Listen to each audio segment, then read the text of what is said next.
Bonjour à tous. Merci beaucoup pour cette invitation, puisque j'espérais aussi retrouver au cours de cette table beaucoup de travailleurs sociaux, parce qu'aujourd'hui, je vais témoigner aussi un peu du travail. C'est pas moi qui reçoit les usagers, c'est pas moi qui traite les demandes. Et donc, ça me semble important aussi de voir autour de cette assemblée des collègues, des anciennes collègues, en tout cas des professionnels de terrain.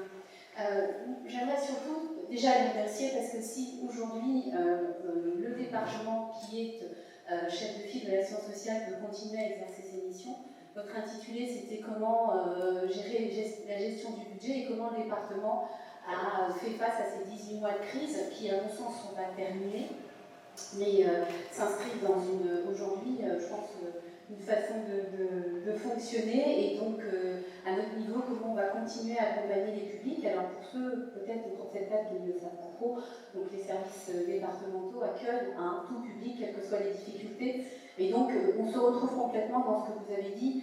Cette crise personne ne s'y attendait, donc le département comme beaucoup et je dirais particulièrement des associations se sont appelés à rechercher des solutions, à innover pour pouvoir continuer à accueillir le public.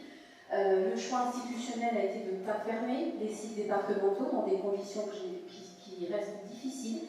Et je tiens vraiment à dire que selon les territoires, ça n'a pas toujours été très simple, il faut aussi l'entendre. Il y a des collègues, notamment de Nanterre, qui ont quand même été dans des conditions difficiles, même si ça ne s'est pas présenté de la même façon partout, il faut reconnaître que nous ne sommes pas toujours égaux, ne serait-ce que par rapport aux territoires sur lesquels nous travaillons, et particulièrement ce territoire-là. Puisque vous êtes sur Nanterre, ça me semble important aussi de témoigner que ça n'a pas été simple pour nos collègues. Pour ce qui me concerne, je suis sur une commune aussi du nord du département, Villeneuve, ça n'a pas non plus été très simple. La crise, pendant ces 18 mois, on s'est beaucoup étonné de ne pas voir plus de personnes venir nous voir. Voilà ce que je voulais quand même vous dire. On s'est étonné, on s'est demandé comment font-elles face à toute cette situation. Et je pense que c'est aujourd'hui que nous commençons à les voir revenir dans nos services et que la question se pose, donc comment vont-ils faire? C'est-à-dire que pendant 18 mois, il y a eu des sollicitations, il y a eu des personnes, mais je pense qu'il y a eu aussi beaucoup de personnes qui n'ont pas osé et qui se sont repliées sur elles-mêmes. Alors je pense que ça a été dit tout à l'heure. Donc beaucoup d'usagers qui n'ont pas osé venir dans les services, qui ont une honte, c'est difficile de venir dans un service et exposer aussi toutes ces difficultés. Mais je pense que là, depuis quelques temps, donc je pense que les collègues pourront, et si elles souhaitent témoigner, encore mieux que moi, mais nous voyons arriver beaucoup plus de sollicitations au niveau de nos accueils, d'un public que nous avions identifié, parce que c'est vrai que nous avons accueilli beaucoup de personnes qui jusque-là ne venaient pas dans le service. Comme nous sommes restés ouverts pendant toute cette situation de crise, en adaptant des horaires, mais avec une ouverture au public continuellement, on a vu de nouveaux pauvres, effectivement, des personnes qui étaient jusque-là dans des petits emplois, de l'activité, effectivement, pour quelques revenus. On les avait identifiés. Là, ce que nous identifions, c'est des personnes qui se sont complètement découragées pendant ces 18 mois et qui arrivent. Donc, cette question, je pense qu'on va se la poser aujourd'hui. Comment vont-ils faire face à un budget qui est enlisé depuis pas mal de temps et qui là va vraiment exploser parce que, on parlait tout à l'heure des préfectures remettent en route les procédures d'expulsion, les revenus restent faibles et même s'il va y avoir quelques activités professionnelles, ça va rester compliqué. Ce que nous avons opté également, c'était de continuer à accueillir tous les publics sans distinction. Donc c'est vrai qu'effectivement, on le voit encore aujourd'hui, il y a eu des aides mobilisées pour les personnes en situation de handicap, il y a eu des aides qui ont été proposées pour les personnes âgées, même si on peut dire aujourd'hui ça reste insuffisant. J'ai entendu aussi tout à l'heure les personnes dire effectivement que malheureusement certaines aides n'étaient pas destinées à tout, ce qui est vrai, nous le regrettons, mais il faut quand même avoir l'honnêteté de dire qu'elles ont existé. Un public sur lequel on ne sait pas suffisamment, et je pense que nous n'avons pas suffisamment su répondre, c'est un public jeune.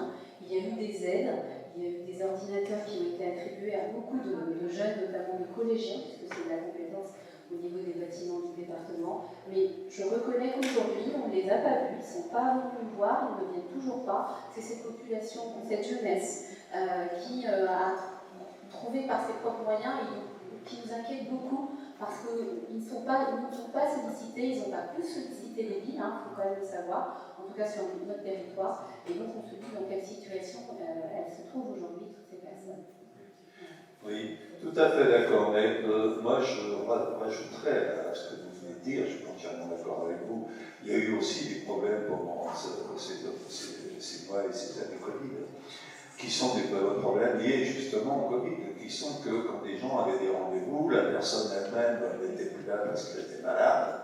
Il y a eu heureusement et problématiquement parce qu'aujourd'hui les expulsions vont reprendre.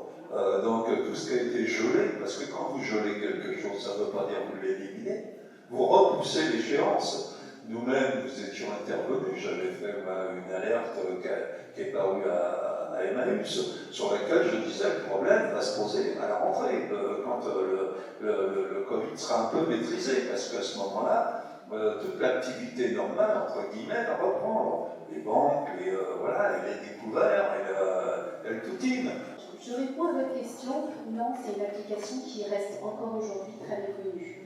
Et je vais vous le dire très concrètement, je suis certaine que si demain je pose à la question à mes collègues de savoir est-ce qu'elles connaissent, est-ce qu'elles ont déjà utilisé, je pense qu'une grande majorité va me dire non, malheureusement. Donc je suis ravie d'être là aujourd'hui parce que c'est aussi à travers nos messages que nous allons pouvoir transmettre à nos collègues. Et du coup, j'en discutais avec une de mes collègues, il faut effectivement au plus vite informer, mais pas, alors vous disiez tout à l'heure les travailleurs sociaux, non, tous les professionnels. Quel que soit le professionnel, on peut accompagner vers ce type de support pour aider la population. Et du coup, ce serait vraiment pour vous aujourd'hui un outil parce que vous évoquez effectivement des professionnels qui n'étaient pas là. Ben oui, vous avez raison de le dire. Au-delà d'avoir été confrontés à des problèmes de santé, je pense que vous n'êtes pas sans savoir que le métier du travailleur social, qu'il soit éducateur, assistant social ou conseillère, parce qu'on en arrive à faire des outils pour répondre à la mission d'une conseillère qui jusque-là pouvait le faire, excusez-moi, c'était quand même antérieurement les conseillères qui appliquaient ce type de méthode de travail. Aujourd'hui, on ne donne plus l'envie. C'est un métier qui est quand même aujourd'hui décrié et en même temps pour intervenir dans c'est ce que disait Mme Fourier dans son intervention et ce que disait Mme je connais même plus le nom de la présidente. Moi je vais aller proposer.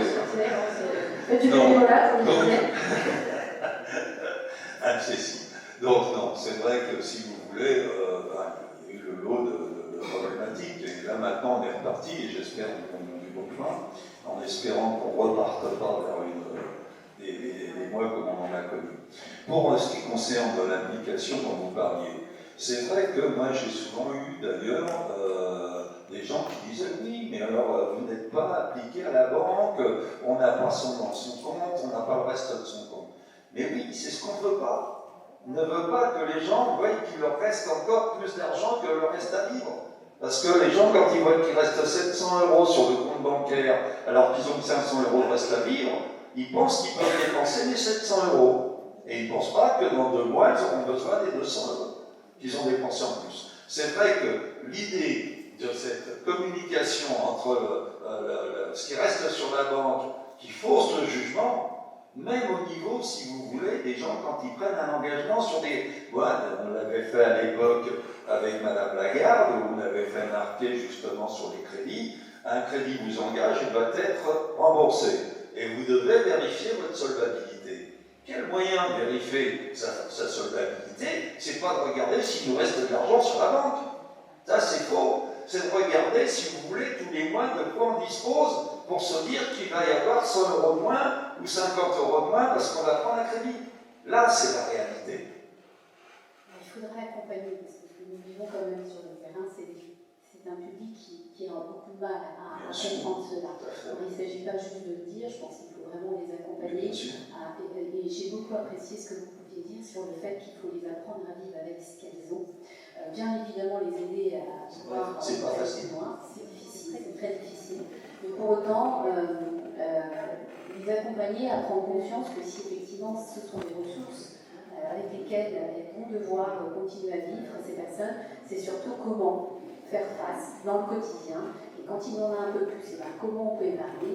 Et quand il y en a un peu moins, comment effectivement on peut rechercher des soutiens, des relais auprès des associations. Je ne sais pas s'il y a des associations présentées, mais en tout cas, ce que nous apprécions beaucoup, et il faut le dire, l'action départementale, elle ne peut s'envisager seule. J'entends souvent, effectivement, mais que fait le département au niveau de l'action sociale? Oui, c'est une compétence départementaux, mais l'action sociale, elle ne peut pas se concrétiser seule. On a besoin des associations comme vous, comme le Secours catholique, le Secours populaire, et toutes celles, la Croix-Rouge, et toutes celles avec lesquelles nous travaillons, mais l'action sociale n'est pas à elle seule une réponse aux difficultés que rencontrent les usagers aujourd'hui, et je suis tout à fait à encourager ce type d'application, parce que nous n'allons pas, nous, il faut aussi avoir l'honnêteté de le reconnaître, être en capacité de pouvoir accompagner les publics sur une gestion du budget. Alors tout à l'heure, effectivement, il y a ce problème du numérique qui envahit de plus en plus nos services. Mais pour autant, je constate qu'il y a aussi beaucoup de services qui se mettent à disposition pour proposer des ordinateurs, pour proposer des accès Internet, pour proposer des accès aux droits. Pour ce qui nous concerne, on a des professionnels mobilisés sur l'accès aux droits. Elles sont complètement effectivement en place. Donc même si vous n'avez pas le dernier iPhone ou tout ce qui suit, je suis certaine que dans les différents services publics, vous pouvez trouver des personnes qui vont vous aider à installer ce type de support pour vous aider au quotidien. Effectivement, c'est quand même une meilleure chose sur une application que l'on peut transporter partout, mais ça mérite d'exister. Merci d'y avoir pensé en tout cas. Merci à ceux qui nous ont écoutés.